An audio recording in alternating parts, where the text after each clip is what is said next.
एक ऐसी लड़की जिसकी आंखों से आंसू नहीं निकलते बल्कि हीरे बहते हैं। और पाकिस्तान का एक ऐसा पेड़ जो 122 सालों से कैद में है। आखिर क्या है इस पेड़ का गुनाह है? और एक ऐसी चोरी जिसका खुलासा मरे हुए मच्छर की वजह से हुआ। और एक ऐसी मछली जो तैरने के बजाय चलती है। और एक ऐसा सफाई वाला जिसे कचरे के डब्बे में मिली एक ऐसी चीज से जिसने इसे बना दिया करोड़पति। क्या थी वो चीज? जानने के लिए बने रहिए वीडियो के आखिर तक।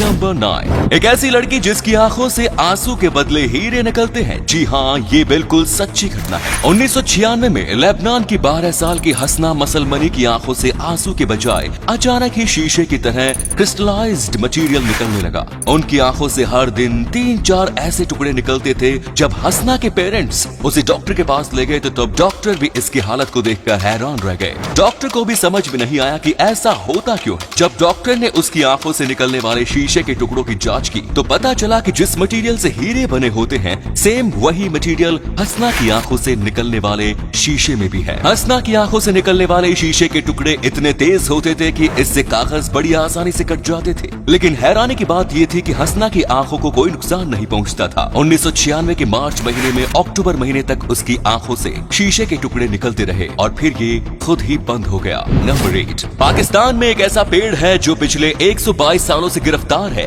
ये एक बरगद का पेड़ है जिसे आधिकारिक ऑर्डर पर 1898 में गिरफ्तार किया गया था और तभी से ये पेड़ जंजीरों में बंधा हुआ है। 122 सालों से जंजीरों में कैद इस बेचारे पेड़ के गिरफ्तार होने की वजह ये है कि एक ब्रिटिश ऑफिसर जेम्स स्क्वीड जब शराब के नशे में था तब उसे लगा कि ये पेड़ चलते हुए उसका पीछा कर रहा है और उस पर हमला करने की कोशिश कर रहा है। बस फिर क्या था, उसने तुरंत गिरफ्तारी का ऑर्डर दे दिया। माना कि जेम्स शराब के नशे में थे लेकिन एक पेड़ को गिरफ्तार करने वाले लोग क्या भांग के नशे में थे?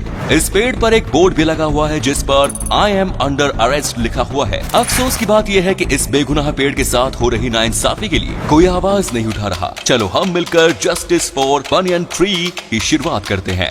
नंबर 7, अगर आपको अपने देश की कोई लड़की घास नहीं डाल रही तो आप ब्राजील के नोएवा डो कोर्डियरो गांव में चले जाइए। इस गांव की सारी लड़कियां पलके बिछाकर आपका स्वागत करेंगी। दरअसल मामला ये है कि नोएवा डो कोर्डियरो नाम के इस गांव में पुरुषों की भयंकर कमी है। ये महिला प्रधान गांव है जिसकी स्थापना मारिया सैनहोरिना ने की थी। इस गांव के सारे कामकाज महिलाएं ही करती हैं और नियम कायदे भी महिलाओं के द्वारा ही तय होते हैं। इस गांव में रहने वाले पुरुषों को महिलाओं के द्वारा बनाए गए नियमों पर ही चलना होता है। यही वजह है कि इस गांव की लड़कियों से शादी करने से ज्यादातर लड़के कतराते हैं। लड़कियों की कमी की वजह से इस गांव की ज्यादातर लड़कियों को पहले से ही शादीशुदा मर्दों से शादी करनी पड़ती है। यहाँ की लड़कियाँ बार बार अपील करके इस गांव में बसने के लिए लड़कों को बुलाती है लेकिन कोई भी लड़का इस गांव में बसने को तैयार नहीं होता। मतलब यहाँ यही बात हो गई, बुलाती है मगर जाने का। नंबर 6, क्या एक मरा हुआ मच्छर किसी चोर के बारे में बता सकता है? वेल, जरूर बता सकता है, बस पुलिस को एडवांस होने की जरूरत है। 2008 में फिनलैंड में कार चोरी हो गई। कार चोरी की कंप्लेंट दर्ज की गई और पुलिस कार की तलाश में लग गई। अगले दिन ये कार चोरी वाली जगह से 25 किलोमीटर दूर मिली। कार तो मिल गई लेकिन अब पुलिस के सामने चोर का पता लगाना बड़ी चुनौती थी।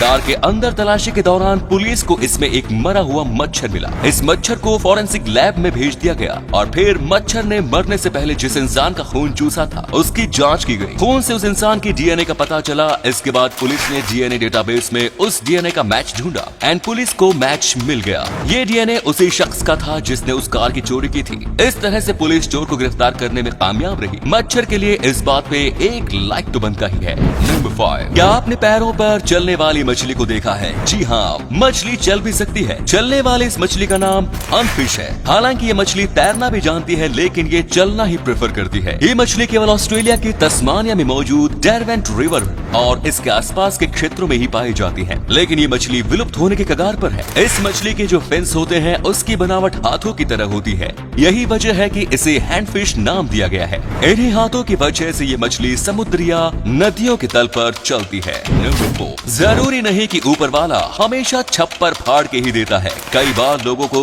कचरे के डब्बे में पेपर में लपेट कर भी देता है। 2018 में साउथ कोरिया के इंचियोन इंटरनेशनल एयरपोर्ट के एक क्लीनर डस्टबिन से कचरे को जमा कर रहे थे।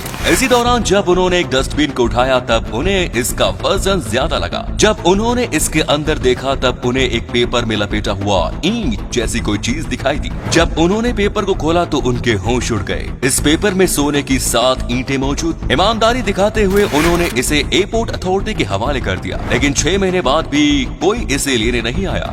इसके बाद नियम के मुताबिक वो क्लीनर सभी 7 सोने की ईंटों के मालिक बन गए। सोने की सभी 7 ईंटों की कीमत 2 करोड़ 42 लाख रुपए थी। एक झटके में ही बंदा करोड़पति बन गया। नंबर 3, क्या आपने एक ऐसी गाय देखी है जिसका आकार एक बकरी के बराबर है? एक बकरी के आकार की इस गाय का नाम रानी है। रानी की उम्र 23 महीने है और इसका जन्म बांग्लादेश के फार्म में हुआ था। जन्म के समय ही इसका आकार काफी छोटा था और फिर इसका विकास भी काफी धीमी गति से हुआ। इस ड्वार्फ गाय की ऊंचाई मात्र 51 सेंटीमीटर और लंबाई 66 सेंटीमीटर है। वहीं इसका वजन मात्र 26 किलोग्राम है। दुनिया की सबसे छोटी गाय के रूप में रानी का नाम बहुत जल्दी Guinness book of world records में शामिल होने वाला है। गिनीज बुक के अनुसार वर्तमान समय में दुनिया की सबसे छोटी गाय की ऊंचाई 61 सेंटीमीटर है, जबकि रानी उससे 10 सेंटीमीटर छोटी है। वैसे ये गाय काफी प्यारी लग रही है। Number 2, Toronto's annual book donation festival की ये तस्वीरें इंटरनेट पर खूब वायरल हो रही हैं। वायरल होती इन तस्वीरों के साथ दावा किया जा रहा है कि ये तस्वीरें टोरंटो में आयोजित बुक डोनेशन फेस्टिवल की है, जहां लोगों ने इतने अधिक संख्या में किताबें डोनेट की है कि पूरा सड़क किताबों से ढक गया। लेकिन आपको जानकर हैरानी होगी कि ये दावे फेक है। हाँ, ये सच है कि टोरंटो में हर साल बुक डोनेशन फेस्टिवल का आयोजन किया जाता है, जहां लोग बड़ी संख्या में बुक डोनेट करते हैं। लेकिन ये तस्वीरें उस फेस्टिवल की नहीं है। इंटरनेट पर वायरल ये तस्वीरें टोरंटो में ही आयोजित नुइट